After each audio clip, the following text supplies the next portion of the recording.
Bonjour à tous, je suis le pasteur Jean-Charles, vous êtes bienvenus sur cette rubrique des news. Une information très importante, des informations très importantes, le résumé de quelques informations qui sont peut-être passées au travers des mailles du filet des journalistes, mais qui ne sont pas passées au travers de mes yeux et de mes oreilles averties. Aujourd'hui, 5 sujets très importants, dont quelques-uns vous avez déjà entendu parler. Je vais commencer tout de suite par le premier sujet qui me concerne personnellement, puisque j'habite en périphérie, à proximité de cette grande ville qui malheureusement a mauvaise réputation, cette ville de Rouen, qui est classée 4e ville la plus dangereuse de France. Oui, mes amis, nous ne pensons pas forcément à Rouen. Quand on pense danger, on peut penser à Marseille, à Grenoble, peut-être Nice ou Paris, mais il est bien question de cette ville de Rouen. Un classement dont se serait aisément passé, bien sûr. La 4e ville la plus dangereuse de France, selon le classement des violences familiales, des violences au sein du foyer, à l'encontre des femmes également, la destruction et la dégradation des biens publics, les bagarres de rue, le trafic de stupéfiants et une recrudescence assez exceptionnelle du communautarisme, particulièrement dans le quartier Saint-Sever. Et je dirais avec humour, ou pas, si vous voulez faire un voyage en Afrique du Nord, je vous recommande particulièrement ce quartier. N'y allez surtout pas passer 18 heures, même en pleine journée. C'est un quartier qui est devenu réellement impraticable. C'est terrible. C'est en partie pour cela que la mairie ne veut pas le reconnaître d'ailleurs, mais que les associations ont classé cette ville comme étant bel et bien la 4e la plus dangereuse de France, suivant les délits et les faits divers ou faits de société, puisque c'est à la mode en ce moment d'utiliser cette expression, faits de société. Ils sont répertoriés suivant, donc je le répète, la violence familiale, la destruction et la dégradation de biens publics, le communautarisme, les bagarres et le trafic de stupéfiants qui est assez exceptionnellement, beaucoup trop répandu dans cette ville de Rouen. Autre sujet, nous avons tous entendu ce gendarme qui a été percuté, tué, assassiné, je dirais même, violemment, dans un délit routier avec cet homme, n'est-ce pas, qui a fait un délit de fuite, qui est monté sur le trottoir et qui a percuté ce gendarme à Mougins. J'en ai parlé lors des news de la semaine précédente. Eh bien, sa femme, qui se retrouve seule, qui se retrouve veuve, avec en charge 2 enfants, et bien comme si cela ne suffisait pas, est victime de harcèlement sur les réseaux sociaux. Qu'est-ce que ça veut dire? Ça veut dire que des personnes mal intentionnées ont cherché son identité sur les réseaux sociaux bien connus et ont laissé des commentaires, des menaces, des insultes, parce que cette femme a déclaré et a pris position en disant « ce n'est pas un problème d'origine ». Elle aurait dû ne pas s'exprimer ainsi, la pauvre. Elle aurait dû juste éviter de parler d'origine, puisqu'aujourd'hui, malheureusement, il y a des mots tabous. On ne peut plus parler d'origine, ou de terre de naissance, ou de droit du sol. Tous ces mots-là sont devenus tabous. La France est devenue, eh bien, la terre d'accueil du monde entier. C'est une bonne chose. Mais quand la terre d'accueil déborde, que faut-il faire? C'est un autre débat. Donc, cette femme s'est exprimée en disant ce n'est pas un problème d'origine ou d'immigration, mais c'est un problème de récidive. Effectivement, cet homme était récidiviste depuis à peu près 10 fois. Il avait déjà 10 condamnations uniquement liées au délit routier. Donc cet homme n'avait absolument pas sa place derrière un volant. Mais, manifestement, comme il est d'origine cap-verdienne, eh bien, les propos de cette femme ont été mal interprétés et le fameux drapeau du haut raciste a été brandi à maintes reprises, à tel point qu'il a fallu que les policiers de la brigade de gendarmerie de Mougins et d'autres policiers spécialisés, n'est-ce pas, eh bien, ouvrent une enquête pour aller rechercher les malfaiteurs et rechercher tous ceux qui rajoutent une couche à la misère et à la tristesse de cette famille qui est endeuillée.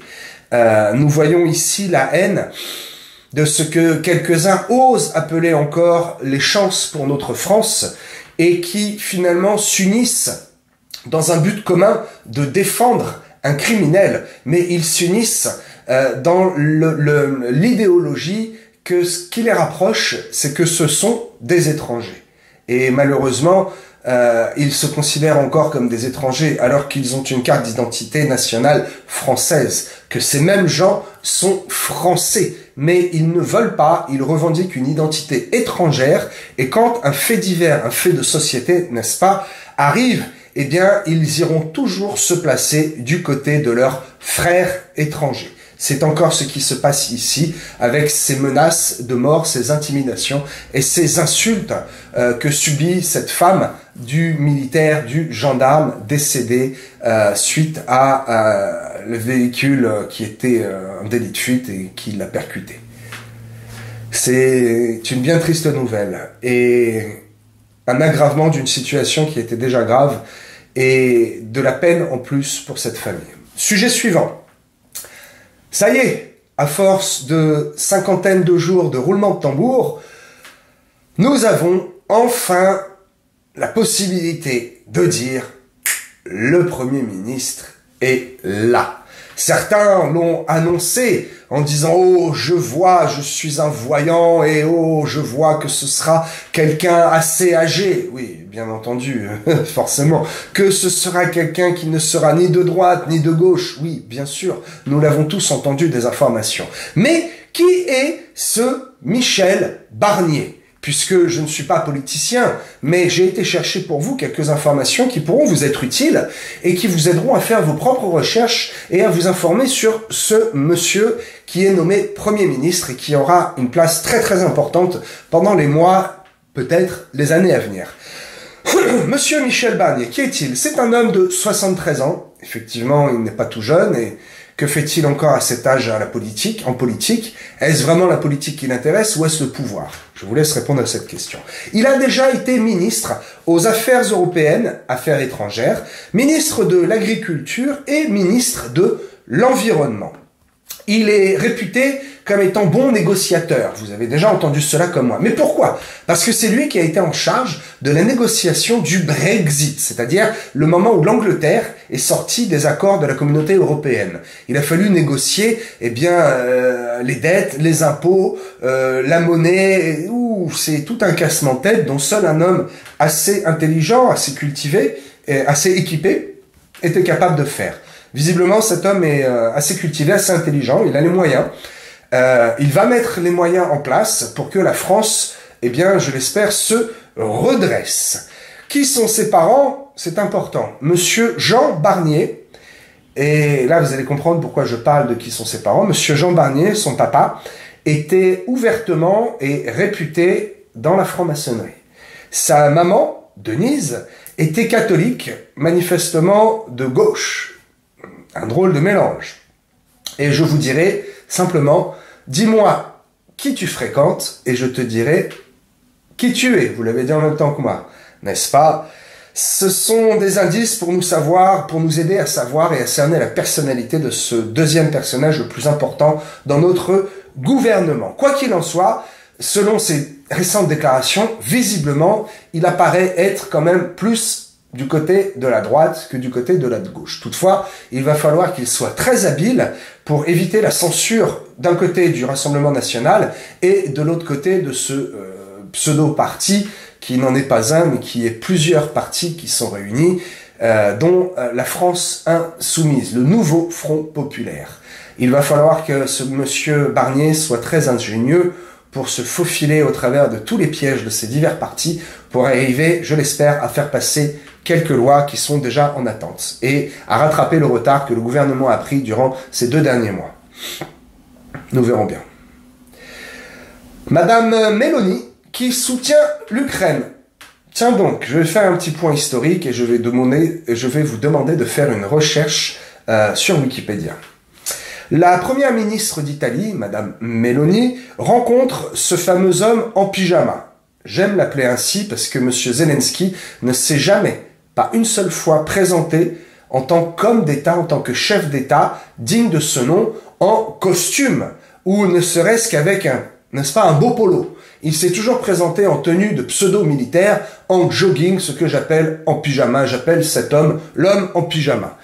Donc, Madame Meloni vient apporter son soutien publiquement. On imagine bien qu'il y a beaucoup d'argent aussi qui est donné derrière. Mais pourquoi ce soutien d'un seul coup? Parce que l'opinion publique, donc l'opinion publique, c'est les femmes, les hommes, les habitants des pays, et non pas les dirigeants. L'opinion publique de tous les pays européens commence, et je cite, à être mitigée quant à la position de l'Ukraine. C'est un conflit qui dure depuis bien trop longtemps. Comment l'ours de la Russie n'a pas réussi, soi-disant, à écraser un si petit pays qui n'a pas d'armée, quasiment pas d'armée professionnelle. C'est un mystère. Non, ce n'est pas un mystère, parce que la Russie n'a pas voulu et fait durer le conflit. Toutefois, nous en sommes là.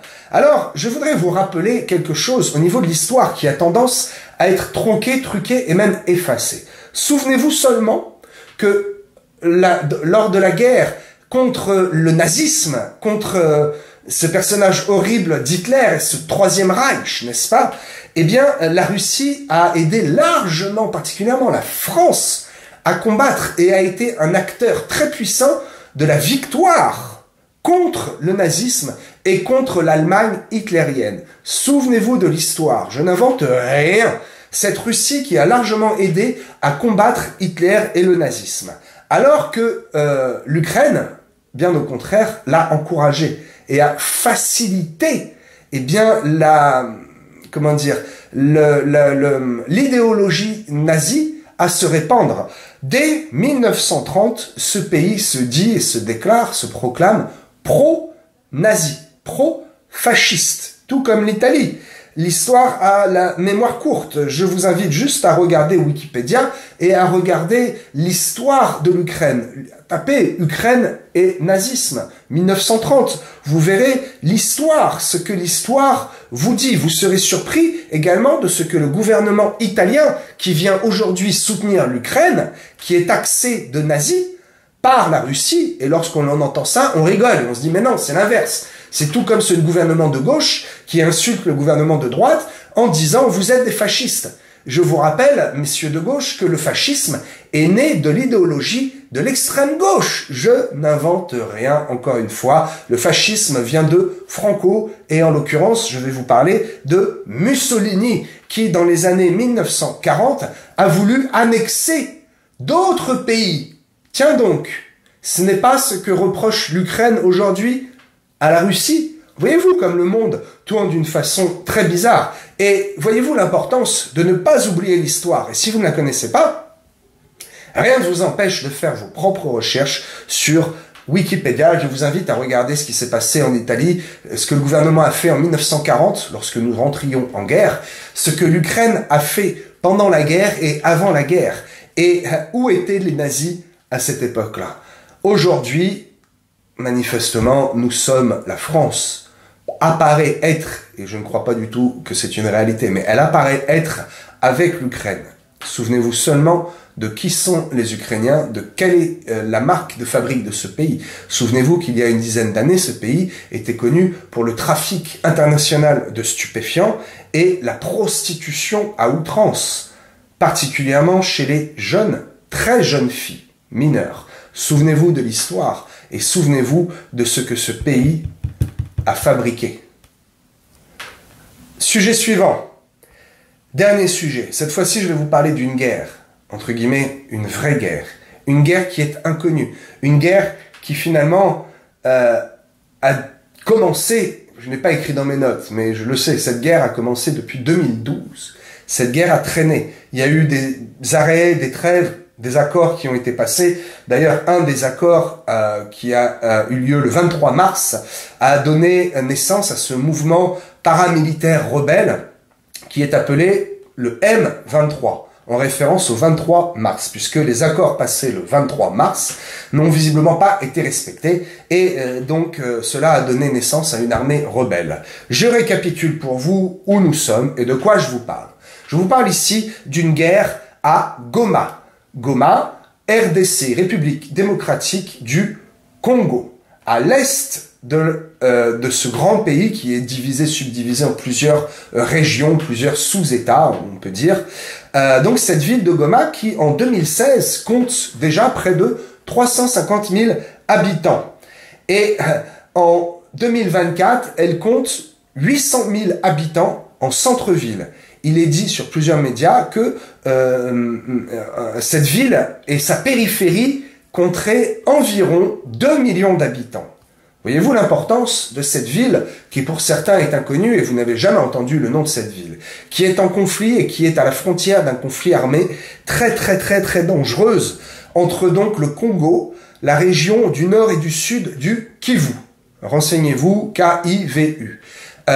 Et le Rwanda, ce tout petit pays du Rwanda qui, peut-être ça vous parle, souvenez-vous du conflit entre Hutu et Tutsi. Voilà, une population qui depuis des millénaires et des générations ne sait faire que la guerre, qui est très sanguinaire et qui ici est enlisée dans un conflit depuis une dizaine d'années en République démocratique du Congo, à proximité de cette ville de Goma dans la région du Kivu. Pourquoi? Parce que déjà ce pays est en guerre depuis 1960, depuis l'indépendance de la Belgique. La Belgique, oh là là, ces grands colonialistes de Belges, eh bien, malgré tout, avaient maintenu un semblant de paix jusqu'en 1960. Et depuis qu'ils ont quitté la Belgique, ce sont que des guerres entre petits gouvernements, petits politiciens, petits présidents qui, eh bien, sont finalement de grands dictateurs. Mais c'est une autre histoire. Là, ce qui nous intéresse, c'est le danger de cette guerre qui se rapproche de cette grande ville de près de 2 millions d'habitants qui a une grande influence dans toute la RDC. Pourquoi cette guerre? Et ça, on ne vous dira pas aux médias. Parce que cette région de Kivu exploite à peu près, je crois avoir vu quelques chiffres, comme 60% de la production d'un minerai qui est peu connu, qui s'appelle le coltan, C-O-L-T-A-N, qui est utilisé dans la fabrication des téléphones et des tablettes, du petit matériel numérique, ce qu'on appelle le petit matériel numérique.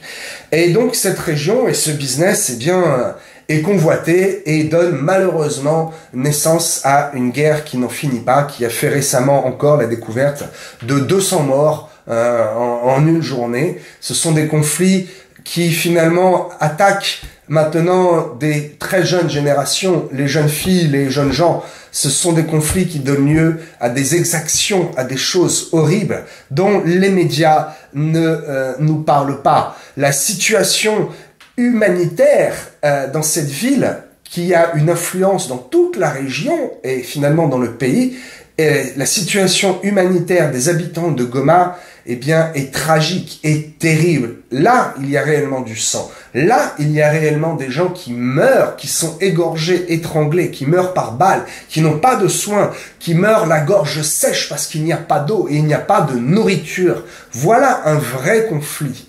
Et pourtant, ce conflit qui est catastrophique, nous n'entendons absolument pas parler dans nos médias français. Ce conflit, cette guerre qui fait réellement des morts et réellement de la souffrance, aucun média n'en parle et la France ne fait rien. La France n'a pas envoyé de F-16, n'a pas envoyé de Charles Leclerc, n'a pas envoyé un seul soldat, n'a pas envoyé un seul euro en RDC pour mettre fin à ce conflit. Voilà mes amis, le dernier sujet des informations de cette semaine. Ouvrez les yeux, ouvrez les oreilles, voyez comme au travers du voile et sachez où vous informer. Sachez que ce que vous regardez à la télé est une vérité tronquée. Je vous encourage à vous abonner à cette chaîne, à continuer à regarder les infos, à m'envoyer peut-être même par mail à l'adresse pdv.rouen@yahoo.com, à m'envoyer vos infos et ce qui vous intéresse de connaître et de savoir. Envoyez-moi des indices pour que je puisse aller creuser un peu plus et aller chercher la vérité pour vous. Je vous dis à la semaine prochaine sur cette même chaîne YouTube. À très bientôt.